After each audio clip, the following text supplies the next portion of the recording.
Сіздер тұяқты қызға сенесіздер ме? Оның кім екенін бірі білсе, бірі білмейді. Бірақ бұл оқиғаны Алматы облысының адамдары білуі тиіс. Тұяқты қыз оқиғасы дәл осы Алматы облысынан шыққан еді. Бүгін біз сізге дәл осы тұяқты қыз оқиғасын айтып беретін боламыз. Каналға тіркеліңіздер. Ал ендеше кеттік. Бұл көктем айының алғашқы күндері еді. Жарықбай деген кісі 60-тан асып кеткен кісі аудан орталығынан ауылына қарай келе жатқан кез еді. Бұл кезде күн ұясына батып бара жатқан еді. Сол кезде ағаштың маңынан Жарықбай деген кісі бір жас қызды көреді. Ол қолын көтеріп такси тоқтатып тұрған екен. Сол кезде Жарықбай жолдың шетіне тоқтап, оны ала кетуге жөн көрді. Ол қыз жай ғана көліктің қасына келіп, "Саламатсыз аға, мені Көлбасауға дейін апара аласыз ба?" деді. Және де Жарықбай, "Иә, ала кетейін, ауылдарың жақын екен" деп, ол қызды машинаның алдына отырғызды. Жарықбай жолаушыны сөзге тартпақ болып, "Кімнің қызысың, қай жақтансың?" деп сұрақтар қоя бастады. "Ұзақбайдың" деп қырқа қайрап жауап бере салды. Ол қыздың тоңып қалғанын көріп, машинасын жолдың шетіне тоқтатып, ол қызға өзінің костюмын кигізеді. Және де ол қыз рахмет дегендей басын төмен изейді. "Мінекей Ұзақбайдың үйі" деп қызды үйіне шығарып салып, машинасымен өзінің үйіне кетіп қалады.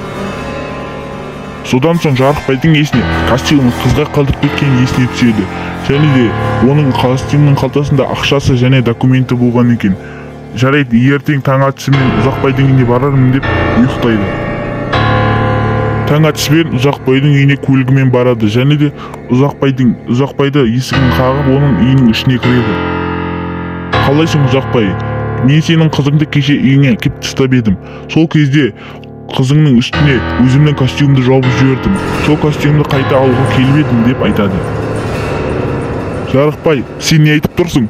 Ол 3 жыл бұрын қайтыс болған жоқ па? Не айтып тұрсың сен?" деп оған ұрсып тастайды. Аң-таң болған Жарықбай өзінің машинасына мініп, қайта аудан жаққа кетеді. Жарықбай әлгі қызды алып кеткен жерден өзінің костюмын көреді. Ол қуанып кетеді, бірақ қорқынышқа батады. "Бұл қалай сонда, менің костюмым қалай сонда бұл жерде ілініп тұр" деп қорқынышқа батып жатқан кезінде, сол кезде әлгі қыз қайта келіп, "Аға, Ұзақбайдың үйіне алып кетесіз бе?" деген кезде ол бірден машинасына кіріп, газды басып, ауданға қарай кетіп қалады. Бір кезде Жарықбай тұяқтың дауысын естиді. Сөйтсе әлгі қыз тұяқты қыз екен. Оны көріп, ол газды одан сайын арттырады. Бірақ та ол қанша газды басса да ол тез жетіп ала беретін болды.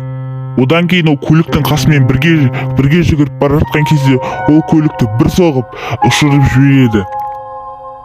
Таң атқан кезде көзін ашқан кезде қасында 3 молданы көреді. Сөйтсе ұлдары оны машинадан құтқарып алған екен. Машинасы дін аман, ал өзі өлгелі жатқандай күйде болыпты.